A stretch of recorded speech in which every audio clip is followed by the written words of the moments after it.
बस शर्मा जी की मीटिंग निपटा दे चेतना, उसके बाद से चलते हैं। साहब साहब अपने जूते उतारो साहब। सर नहीं साहब, मुझे आपके जूते साफ करने। साहब नहीं, क्या कर रहे हो तुम? साहब मेरी बात समझो साहब, मैं आपके आगे हाथ जोड़ रहा था। मुझे अपने जूते दे दो साहब, मेरी नौकरी चली जाएगी। अरे क्या बोल रहे हो तुम? साहब मुझे जूते दे दो, मेरी नौकरी चली जाएगी। मैं आपके आगे हाथ जोड़ रहा हूँ, मुझे जूते साफ कर। तुम्हारा दिमाग तो नहीं खराब हो गया? सर निशांत हो जाओ एक मिनट। तुम सिक्योरिटी गार्ड होकर ये इस तरह से जूते साफ कर रहे हो, मेरे भी जूते साफ करने के लिए मांग रहे हो। चल क्या रहा है इस ऑफिस में? क्यों कर रहे हो तुम ऐसा? मुझे अपने जूते दे दो साहब, अगर आप जूते नहीं दोगे तो मेरी नौकरी चली जाएगी साहब। मुझे तनख्वाह भी नहीं मिली, मेरी माँ को कुछ हो जाएगा साहब। मैं आपके आगे हाथ जोड़। तुमने जूते साफ नहीं करे, तुम्हारी नौकरी चली जाएगी, तुम्हें तनख्वाह नहीं मिलेगी। तुम ये क्या बोल रहे हो? विभोर क्या हो रहा है? तुम्हारे ऑफिस का सिक्योरिटी गार्ड या मोची की दुकान खोल के बैठा है, तुम्हारे पीछे ही पड़ गया। कर क्या रहा है ये? और इतना डरा हुआ क्यों है ये? मुझे खुद समझ में नहीं आ रहा है चेतना, आखिर हमारी कंपनी के सिक्योरिटी गार्ड को हो क्या गया है? इस तरह से कंपनी के गेट के बाहर जूते साफ कर रहा है बिना ये सोचे कि हमारी रेपुटेशन क्या क्या होगा, और ऊपर से डर भी रहा है कि अगर इसको मैंने जूते साफ करने के लिए नहीं दी तो उसकी नौकरी चली जाएगी। भला तुम्हारे दूसरे काम ना करने से तुम्हारी नौकरी क्यों चली जाएगी? और ये जूते साफ करने का तुम्हारा काम है और तुम डर क्यों रहे हो? मुझे क्लियर बताओ, बात क्या है? वो कैमरा में देख रही होंगी साहब, मेरे को दे दो साहब। मैं मेरी नौकरी चली जाएगी साहब। कौन देख रहा होगा? विभोर कैमरा में कौन देख रहा होगा? कैमरा का एक्सेस तो तुम्हारे पास है ना सिर्फ, और हम तो बाहर है, तो कौन देख रहा है कैमरे में? मैनेजर मैडम देख रही होगी साहब। मैनेजर मैडम देख लेगी तो? साहब हम जूते साफ करने पे बता सके साहब। सन्नी बहुत हो गया, बहुत देर से तुम चिल्लाए जा रहे हो, कुछ भी बोले जा रहे हो। अब साफ साफ मेरी बात का जवाब दो। पहली बात तो मुझे ये बताओ कि तुम ये जूते साफ क्यों कर रहे हो? दूसरी बात, अगर मैनेजर मैडम ने देख लिया तो क्या हो जाएगा? क्या हो रहा है यहाँ पर?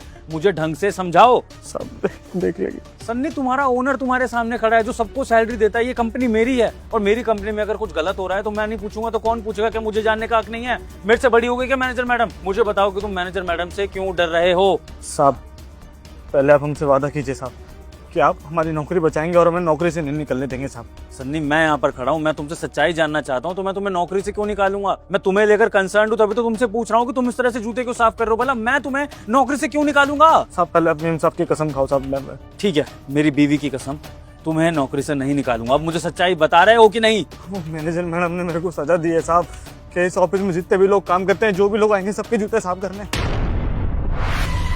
अगर मैं शाम तक नहीं करूंगा तो पूरे महीने की तनख्वाह नहीं मिलेगी साहब। अब तो दे दो साहब। विभोर व्हाट इज दिस? तुमने अपनी मैनेजर को इतना हक दे रखा है क्या कि किसी को भी कुछ भी पनिशमेंट दे देगी? कंपनी है ये, तुम्हारी स्कूल थोड़ी है। तुम्हारे क्लाइंट्स आएंगे, क्या देखेंगे कि ये सब चलता है यहाँ पे? गरीबों को टॉर्चर करा जाता है। मैनेजर को हक किसने दिया ये सब? एक मिनट चेतना, और ये मैनेजर मैडम ने जूते साफ करने की सजा दी क्यों है? क्या गलती करी है तुमने? साहब वो दरअसल साहब वो मैनेजर मैडम ना हमसे अपना ज़रूरी काम करवाती रहती है। कभी कहीं भेज देती है, कभी कहीं भेज देती है। कभी कह देती है कि ये जू हुई आओ, कभी कह देती है कि मेरे जूते साफ करा लो, कभी मेरा सूट सिलवा के ले आओ। साहब हम यहाँ नौकरी करते हैं साहब, हम यहाँ से बार बार जाएंगे तो हमारा भी तो कंप्लेंट हो जाएगा ना आपके सामने। ऐसे ही अभी हमको कुछ दिनों पहले बोली कि हमारी गाड़ी साफ कर दो। हमने बोल दिया कि हम आपके पर्सनल काम नहीं करेंगे, और लाना ले जाने तक ठीक है, आप अपनी गाड़ी भी हमसे साफ करवा रही हैं। उसी बात पर गुस्सा करने लगी, कहती कि तुम बता दूंगी ये वो। हम भी आज से लड़के आ गए साहब। अब 10 दिन बाद हमारे तनख्वाह का समय आया है तो हमको तनख्वाह देने से मना कर दी साहब। आने में कहा है ना साहब कि हमारी माँ की तबीयत बहुत खराब है गाँव में, तो हमने सोचा था कि इस महीने का तनख्वाह ले लेंगे और 5,000 रुपये एडवांस लेके आज अपने गाँव चले जाएंगे साहब, लेकिन मीम साहब ने मना कर दिया। जी मैं भिजवाती हूँ पैसे, ये डोंट वरी। मीम साहब वो 3 तारीख हो गया, 1 तारीख को तनख्वाह जाता है, अभी तक मिला नहीं है।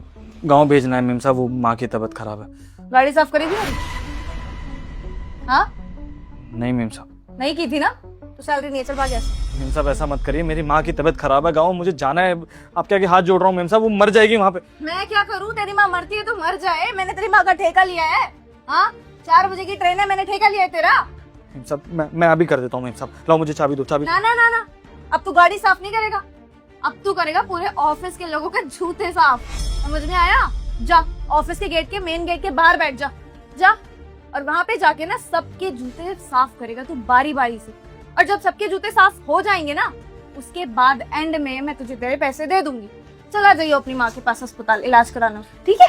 सब देर हो जाएगी मीम साहब, जाने दो ना, मैं आके कर दूंगा मीम साहब। सच में बहस मत कर, यहाँ बहस करने से कोई फायदा नहीं है। अगर जूते साफ करेगा लोगों के तो पैसे मिलेंगे तेरी जेब में, वरना मैं क्यों दूं पैसे? और जब तेरे को इतनी जरूरत थी पैसे की तो फिर मुझसे बदतमीजी करे क्यों? चल जा जूते साफ कर, चल। सब मेरी बात। अरे जाना। अकड़ भी पूरी है इनमें, बहस भी करनी है, फिर पैसे भी चाहिए।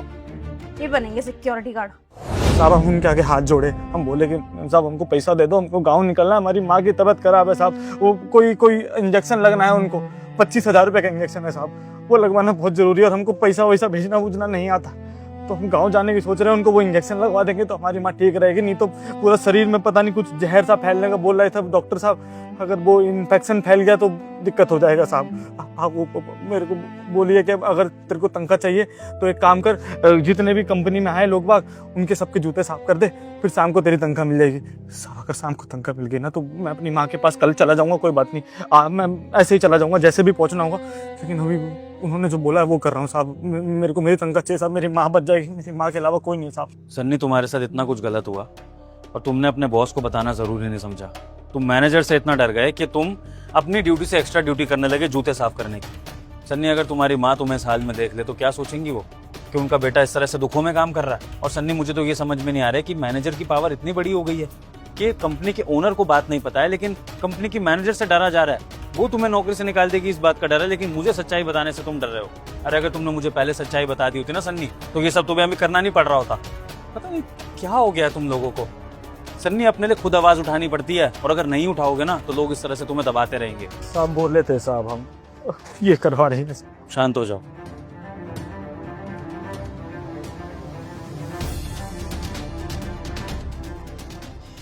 ये 20,000 है, ये रखो और जाकर अपनी माँ का इलाज शुरू कराओ। अभी फिलहाल मेरे पास कैश इतना ही है, तुम्हें जितने और पैसों की ज़रूरत पड़ेगी सारे के सारे मैं तुम्हारे अकाउंट में ट्रांसफ़र कर दूंगा। इसके अलावा तुम्हारी सैलरी जो रुकी हुई है वो भी ट्रांसफ़र होगी और जितना भी तुम्हारी माँ के इलाज में खर्चा आएगा सारा खर्चा हमारी कंपनी उठाएगी, इस बात की गारंटी मैं लेता हूँ। तुम फटाफट से जाओ, तुम्हारी ट्रेन होगी, तुम जाके ट्रेन पकड़ो और फटाफट अपनी माँ के पास पहुँचो। साहब हम जाएं? सन्नी एक बात ध्यान रखो, अगर तुमने गलत नहीं करा है तो तुम्हें नौकरी से कोई नहीं निकाल सकता है, मैं खुद भी नहीं, लेकिन जिसने गलत करा है वो नौकरी से जरूर निकल सकता है। फिलहाल तुम उसकी टेंशन मत लो, तुम्हारे साथ कुछ गलत नहीं होगा और आने वाले समय में तुम्हें किसी का कोई भी एक्स्ट्रा काम करने की जरूरत नहीं। और अगर कोई तुमसे एक्स्ट्रा काम कराने की कोशिश करे सीधा मेरे पास आना, समझे? फिलहाल जाकर अपनी माँ का इलाज कराओ, जितनी छुट्टी लेनी है छुट्टी लो और जो भी पैसों की जरूरत हो मुझे इन्फॉर्म कर देना। जाओ निकलो। बहुत बहुत धन्यवाद। विभोर, क्या तुम अपनी मैनेजर को ऐसे ही जाने दोगे क्या? अरे इतनी बड़ी गलती करी है उसने और मैं तो कह रही हूँ कि उसको बुलाना चाहिए था यहीं पे, सामने पूछते ना तब सच बोलती वो।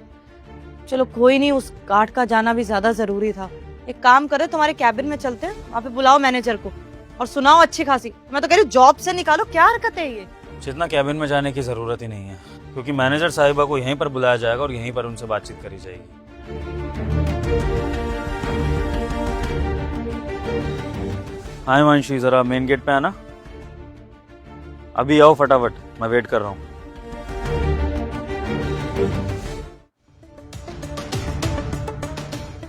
यस सर, आपने बुलाया?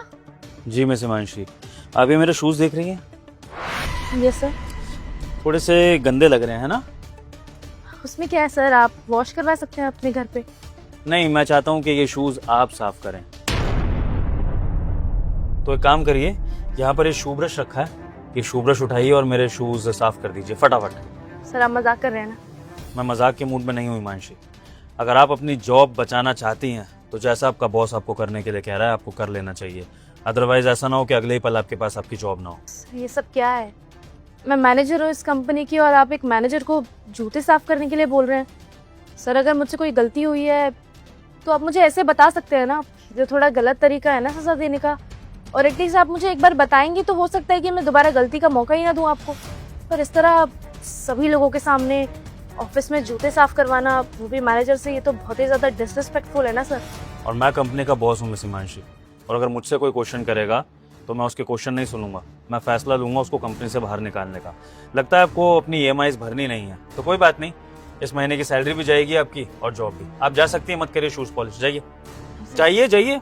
हम ये सब, सर ये सब क्या है सर, मैं कैसे कर सकती हूँ? तो फटाफट से नीचे बैठिए और मेरे शूज साफ करिए, अभी क्या अभी। सर आप हिमांशी करिए साफ, जल्दी, अच्छे से करिए मिस हिमांशी, और अच्छे से करिए।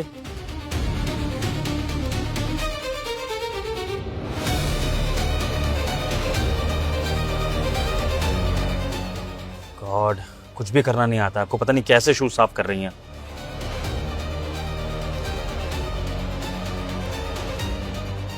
मिस हिमांशी, ये हो गया हो तो मैं दूसरा जूता आगे करूं? इसको अच्छे से करना। करिए, क्या हो गया? सर मुझसे नहीं हो पाएगा, मैं बहुत शर्मिंदा महसूस कर रही हूँ। मेरा काम नहीं है सर ये वैसे भी। सर आप किसी कॉबलर से करवा लीजिए ना, आप मैनेजर से क्यों करवा रहे हैं ऐसा? क्या हो गया हिमांशी? एक जूता साफ करने में थक गए? और सोचो, वो बेचारा गार्ड कब से ये जूते साफ कर रहा है सारे, सिर्फ आपके कहने से, तो उसका क्या हाल हुआ होगा? और उसका भी तो ये काम नहीं है हिमांशी, जैसे ये जूते साफ करना आपका काम नहीं है, तो आपने उसको ये सजा किस बेसिस पे दे दी? क्या है आप, कंपनी की ओनर है? तो सर मैं और क्या करती? उस सिक्योरिटी गार्ड ने मेरा दिमाग खराब कर दिया था। और सर आप उस सिक्योरिटी गार्ड के कहने में आकर अपनी मैनेजर से जूते साफ करवा रहे हैं। आपने एक भी बार ये जानने की कोशिश नहीं की ना कि मैंने उसके साथ ऐसा किया क्यों? वो मेरे पर्सनल काम करने के लिए मना कर रहा था। मुझे पता है पूरी बात क्या है। आपने गार्ड से पर्सनल काम कराने की कोशिश करी, उसने आपके पर्सनल काम मना कर दिए थे, इसलिए आपने उससे ये जूते साफ कराए, है ना? यही बात है हिमांशी? सर आप समझने की कोशिश क्यों नहीं कर रहे हैं? काम मेरा नहीं था, मैं कैसे कर सकती थी? मुझे शर्मिंदा महसूस हो रहा था। यहाँ पर मेरी इज्जत है, उस सिक्योरिटी गार्ड की क्या ही इज्जत है सर? ना ही उसका कोई ओहदा है और ना ही उसकी कोई रेपुटेशन है।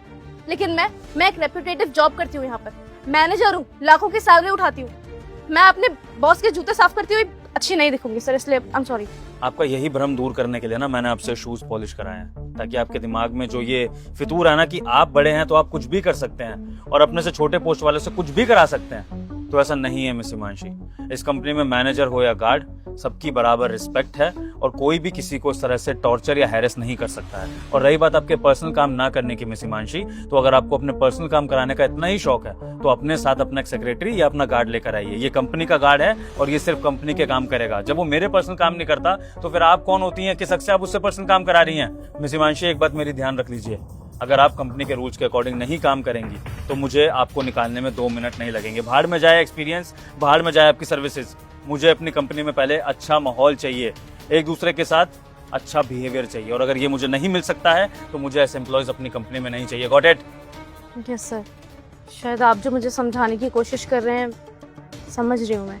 अगर आप ऐसा बिहेव मेरे साथ ना करते तो शायद मैं समझ ही नहीं पाती कि मैंने कितनी बड़ी गलत चीज़ की थी उस सिक्योरिटी गार्ड के साथ। मैं मानती हूँ यहाँ मेरी गलती है, मैंने उसको छोटा महसूस कराने के लिए उससे जूते साफ करवाए और उसको जानबूझ के छोटा महसूस भी कराया।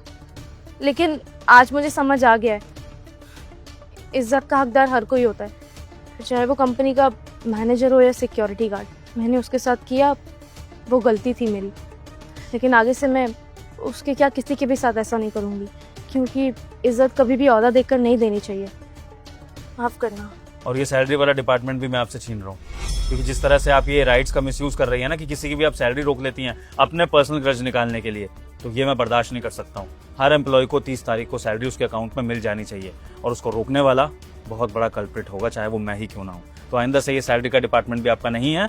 जो काम कर रही है उसको अच्छे से करिए, और अगर वो भी नहीं कर पाई तो फिर दरवाजे आपके लिए खुल जाएंगे। जी सर। जाइए अंदर। जी।